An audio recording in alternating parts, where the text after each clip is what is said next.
It was a bumper Saturday of championship action with 10 tantalising ties across the division. Derby climbed off the foot of the table last time out, but the Rams were expecting a tough time against fierce rivals Nottingham Forest. Free-scoring Fulham have netted a staggering 70 goals already this season, but could Stoke's latest signings stop the Cottagers in their tracks? Huddersfield, meanwhile, were looking to extend an 8-match unbeaten streak. They travelled to Berkshire and faced Veljko Paunovic's struggling Reading. We start, though, at the City Ground, where Nottingham Forest, pushing towards the playoffs, faced arch-rivals Derby, who had won 4 of their last 5 in the league. Let's join Nigel Adderley. Buchanan clearly encouraged to get forward in the opening moments, and when he does, Thompson tends to fill in behind him. Lawrence, Kazim Richards, Lawrence again, wide! What an opportunity! Well, all of Tom Lawrence's goals in the Championship so far this season have come at Pride Park, but he should have changed that there. Forest carved open right down the centre, but the match winner last week against Sheffield United, dragging the effort wide.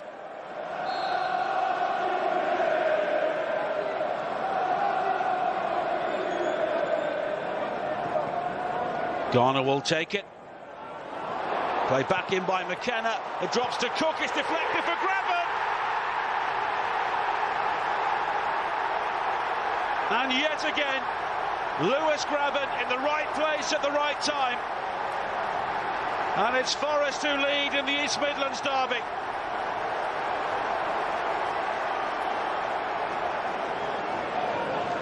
If it stays like this, Forest will be within 2 points of the top 6 before the rest of the weekend programme.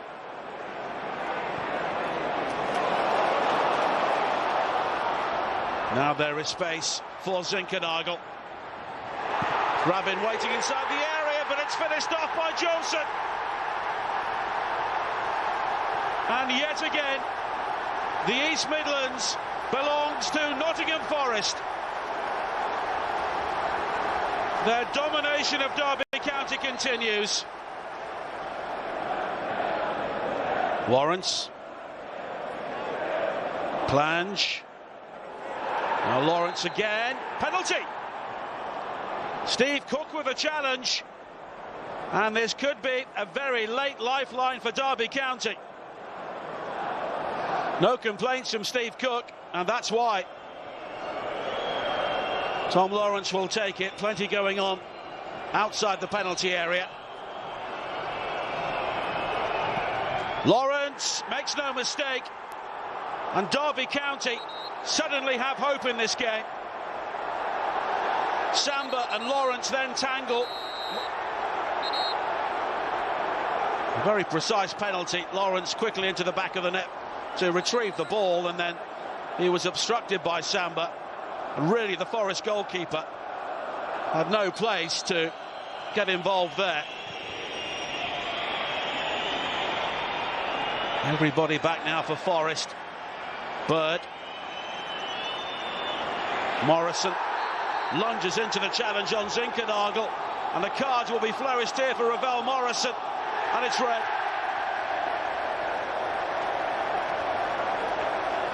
And Ravel Morrison with the sort of challenge which was always going to result in a red card.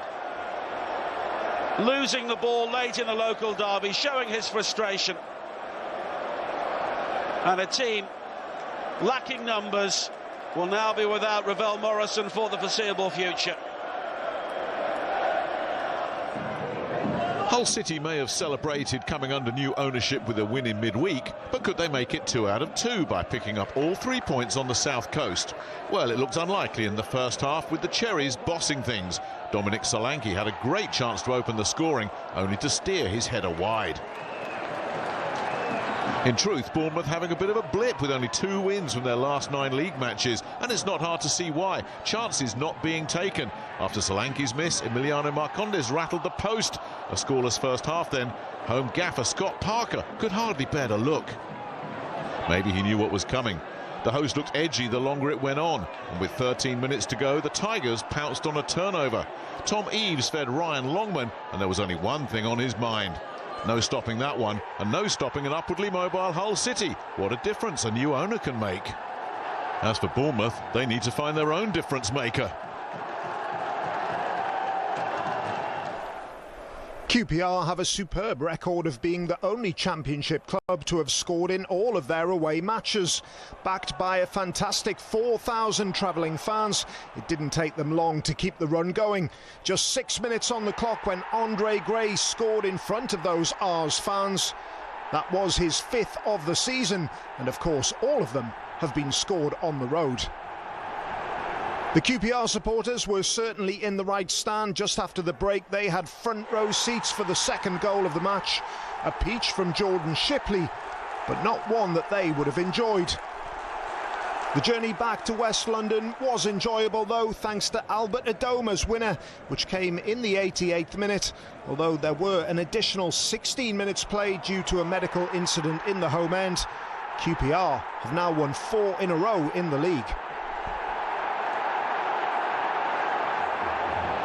West Brom's promotion challenge has stalled of late, but this looked a golden opportunity to get things moving. Peterborough have suffered defeat in 11 of their 12 away games and have conceded 14 in their last 5.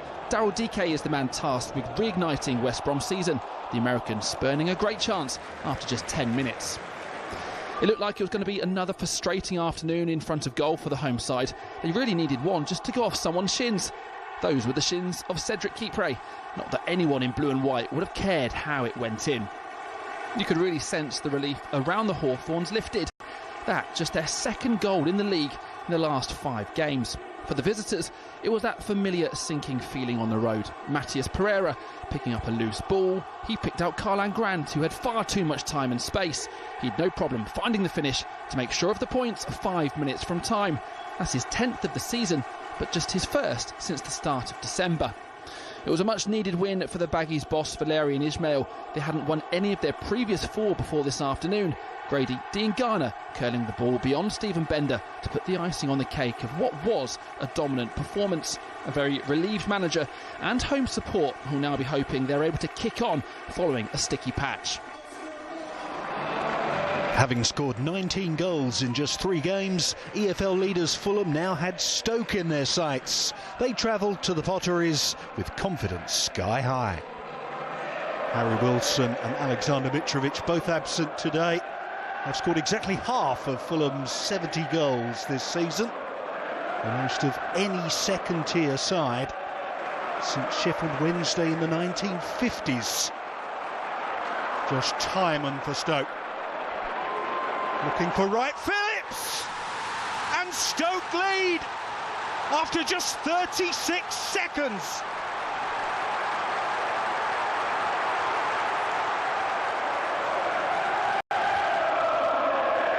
What a start we've seen here. Here's Harrison Reed into the feed of Rodrigo Muniz. Oh, what a finish! And what a game this is. 2 goals in the opening 2 minutes. Fulham are at it again. Carvalho nips in and wins it well. De Cordova-Reid now. Chance here for Fulham. There's Carvalho, and it's in. Fulham have turned it around in just over half an hour. Carvalho and Muniz share the celebration. They haven't won a home league game since November, Stoke. And running out of time to get one in January. Tymon finds Lewis Baker, who takes aim. That is a sensational goal by Lewis Baker, who scores with a stunner on his home debut. Tom Kearney with another Fulham corner. Oh, Carvalho hits the woodwork, and De Cordova-Reid smashes in the rebound, and Fulham lead at 3-2. Well, it doesn't matter who plays for Fulham at the moment, they still keep on scoring. That is a terrific first-time finish from De Cordova-Reid.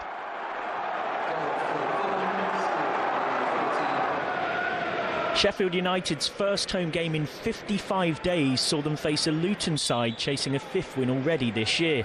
The Hatters thought they were in front 6 minutes before half-time. Henry Lansbury's free kick headed in by captain Sonny Bradley, but ruled out for offside. Rhian Brewster scored the opener in a 2-0 win against Bristol City the last time the Blades played here, way back on the 28th of November. And deja vu was on here when Jayden Bogle's wayward shot inadvertently set up the 21-year-old 3 minutes into the second half. It was the first goal Luton have conceded in almost 6 hours of football on their travels after 3 consecutive away clean sheets.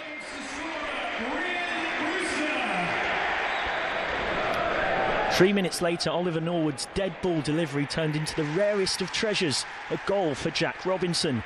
It's the defender's first for the Blades in his 3rd season at the club, and first since scoring way back on Boxing Day 2018 for Nottingham Forest at Norwich.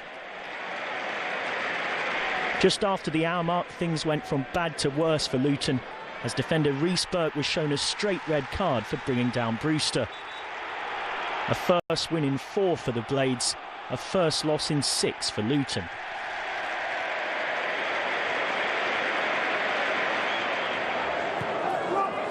After 3 weeks without a league game, Blackpool were not as sharp as they would like against Millwall. A Bartosz Bielkowski's save from Josh Bowler's deflected shots was the closest that this attritional encounter came to a goal for a long time. And if the Millwall keeper had had his way, we wouldn't have seen any goals at all. In the second half, Bielkowski saved bravely at the feet of CJ Hamilton and was a little unfortunate that the loose ball fell to Shane Lavery. His 10th goal of the season in all competitions gave Blackpool a lead that they had worked hard for. The Tangerines have had to wait a fortnight to bounce back from their cup defeat to Hartlepool, and bounce back they did. Gary Rowett was very critical of Millwall's performance, which he said lacked energy and spark.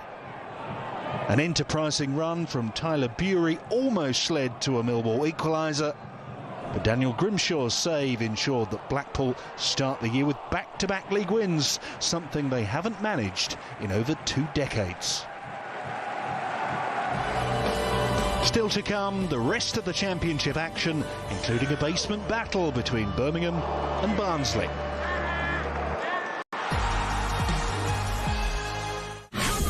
A league like no other. 46 match days, 24 formidable clubs. Top 3 promoted, bottom 3 relegated. All in one exhilarating season. Unrelenting. It's brilliant! Unpredictable. Oh, what a goal! And unadulterated English football. The angle time, he scores! Get back in the game with the EFL Championship. Live on Sky Sports 7 BN Sports. Enter the school of hard knocks. Absolutely awful. For an education that lasts a lifetime. It's going to be a red card. Master the art of gritty tackles. But things are about to heat up. Heroic saves. And this was a world-class save. Top class from Alan McGregor. And valiant displays. And Elliot Lucy, invincible, incredible. This is the one, and we all can't wait. Get back in the game with Tough Love. The Scottish Premiership. Live on Sky Sports 7 BN Sports. These are the moments that spark it all. Kidding me, Nico? The moments you share and remember forever. And it's all in one place. Sky Sport. For France! And possibly now the He's got to stand! Wonderful lifting! What are we seeing here? Oh, what about that? He's got it! Life needs more moments that unite us. Life needs more sport.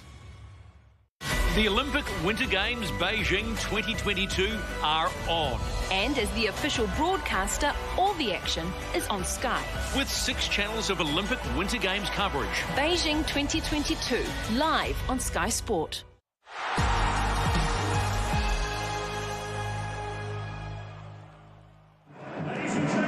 Having won 3 of their last 5 in the league, Huddersfield were knocking on the door of the playoffs as they arrived at Reading. By contrast, the Royals hadn't won in any competition since November. Here's Jack Woodward. Huddersfield heading to Reading with confidence. No wins in 6 for the Royals, but here's Baba Rahman. Lucas João available and finishes. What a dream start to the game for the home side. Lucas João, his first start since August. Last season's top scorer has lost none of his touch. Pleasing for Paunovic. Huddersfield looking to hit back. Here's Daniel Sinani. It's 1-1. What a response. He's scored in back-to-back games now.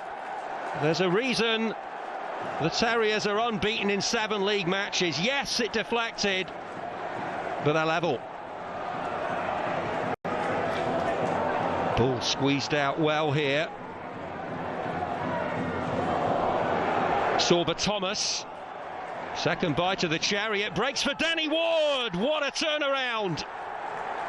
Terrific from the visitors.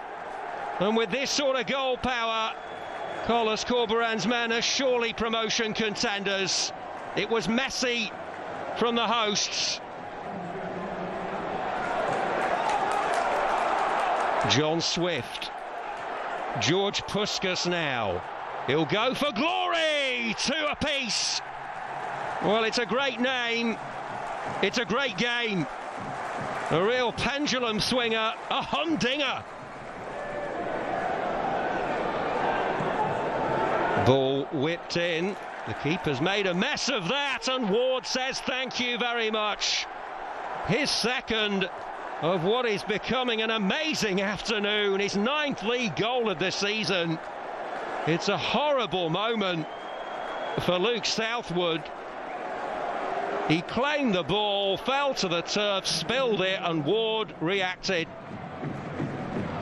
In comes Swift's corner, takes a deflection, and Michael Morrison, the captain, makes it 3-3. Have you seen a better first 45 minutes of football in the Championship this season? Tom Lees with the set piece. Ward, he's everywhere with the flick. Now Karoma takes up the play. And it falls for Ward again! 4-3 Huddersfield. The madness continues. Take a bow. Danny Ward, 6 in 6. His second career hat-trick. His first was the last time a Huddersfield player scored a treble in a game in May 2014. Brilliant in Berkshire. Swift has caused problems with his delivery. Morrison attempting to bundle it in. Holmes on the follow-up, but Nichols and his teammates stand firm. They've given it absolutely everything of Reading, looking over their shoulders, of course, at the bottom 3 below them. Jonathan Hogg, the enforcer and a creator here. It's a very good ball indeed for Thomas. This would make the point safe. It's a fine save by Southwood. The away side remained 4-3 in front, could have been 5. The Welsh Government's change in COVID rules meant it was a return of fans at Swansea, but the Jack Army couldn't inspire a footballing feast. Ched Evans' effort well saved by Ben Hamer, one of the few chances in the first half. Jamie Patterson wasn't involved for the Swans after telling boss Russell Martin he wasn't in the right frame of mind to play. Without their second top scorer, others needed to step up. Ryan Manning did just that. 6 minutes into the second half, something special for those returning fans. North End have the best comeback record in the Championship, winning 16 points from losing positions, but they lack that fighting spirit today. Swansea closest to extending their lead. Cyrus Christie just over, the first home win since October for Martin's side. Cardiff made the trip across the Severn Bridge to face Bristol City, one that's often proved profitable, winning on 4 of their last 5 league visits. No team scored fewer first-half goals this season in the Championship than the Bluebirds, but they led here just after the half-hour mark when Tommy Doyle set up James Collins. It's Collins' 3rd goal since joining last summer from Luton, all of them coming away from home. Cardiff haven't kept a clean sheet in 23 league games though. the second worst run in their history. So it was little surprise 2 minutes later when the Robins found a tune. Referee Gavin Ward not interested in appeals for a foul on Andreas Weimann, but Chris Martin was there to pounce. His first goal in 10 games across all competitions since being on target in a 3-2 loss at Coventry back on the 6th of November.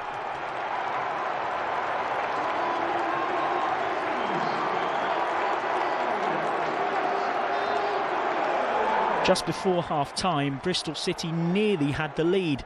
Callum O'Dowda's cross met by Martin, who was involved in the action yet again. His header cleared off the line by former Robins defender Aidan Flint.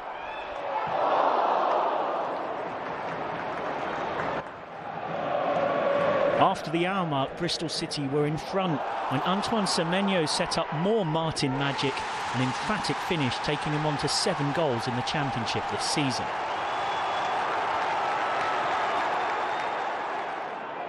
Late on, the Robins had a third, a second assist of the game for the impressive Semenyo, and there to score was Andreas Weimann. There's no place like home at the moment for the Austrian, a 6th goal in his last 3 games at Ashton Gate, his 13th in the league this campaign. Just before stoppage time, Cardiff City substitutes combined to set up a tense finish. Ryan Wintle crossing for Max Watters, who scored his first goal for the Bluebirds. Bristol City held on for back-to-back home wins though, struggling Cardiff without a victory in 6 now. With Birmingham in indifferent form, bottom of the table Barnsley made the 100-mile journey south, hoping to pick up a first away win of the season. Paul Walker is your commentator. Gomez with a cross. Styles keeping things alive. Good turn from Adebayo. Oh, what a save that is. That was thundered towards goal, and Neil Etheridge had to be at his best to tip it over.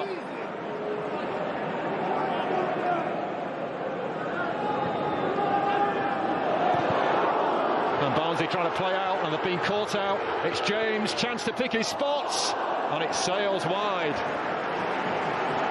Well, incredibly risky stuff this from Brad Collins, and it could have had disastrous consequences. Leo Osaka. Gomez once more. Adebayo.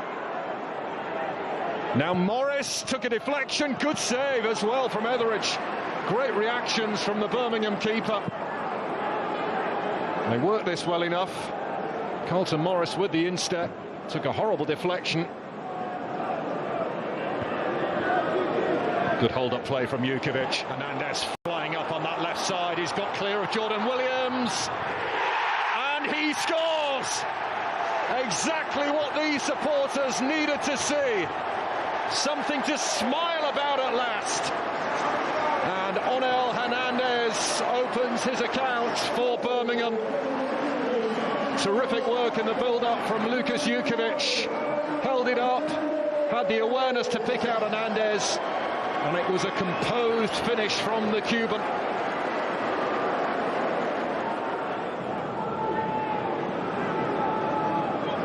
Woods with the corner. Right over to that back post. It's bobbling around and it's put away by Scott Hogan, who doubles Birmingham's lead. And that should make the game safe. Look how many Barnsley defenders were in and around him. Not one of them was prepared to get rid of it. He'll not score many easier than that, Scott Hogan. And early in the second half, it's Birmingham 2, Barnsley 0.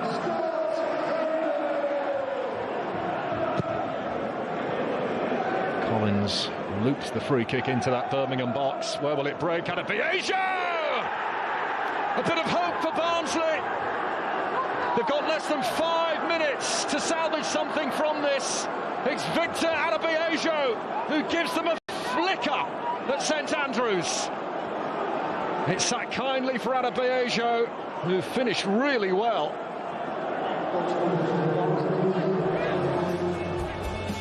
So Barnsley are still waiting for that elusive first win on the road.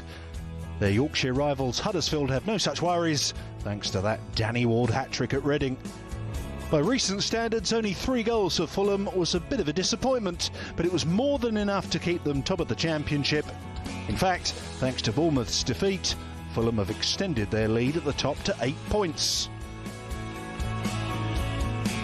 At the other end of the table, the pressure is mounting on Veljko Paunovic, whose Reading side hover just above the relegation zone, having played 2 more games than Peterborough. The goal of the day in League One came courtesy of Oxford United's Sam Winnall. He netted this late winner against former side Sheffield Wednesday. Elsewhere, victory over Gillingham saw Wigan extend their unbeaten run to 16. Promotion rivals Sunderland and Rotherham secured wins, but Wycombe lost at Morecambe. Wigan now lead the way in League One, with Sunderland keeping close company. It was a bad day for MK Dons, though. Their promotion chances have taken a battering after defeat to Doncaster. Morecambe's shock win against Wycombe lifts them to within a point of potential safety. Wimbledon and Fleetwood have played fewer games, but look increasingly vulnerable. In League Two, Jack Muldoon hit a hat-trick as Harrogate Town ended a run of 4 successive league defeats as they beat Oldham. The top 2 in League Two were both victorious. Forest Green made easy work of Carlisle, while Tranmere did just enough at Crawley. Sutton and Northampton cancelled each other out in a meeting of 3rd and 4th at Gander Green Lane. With those two taking points off each other, the chasing pack were able to gain some ground on the top 3. Mansfield and Newport strengthened their positions with wins. At the bottom, Colchester are breathing a little easier after a 3-0 win at Salford. The situation is looking increasingly bleak for Scunthorpe and Oldham. You're up to date with the latest developments in the EFL. Join us again next time for more of the same. Until then, from me, Dan Mason, and all of our team, it's goodbye.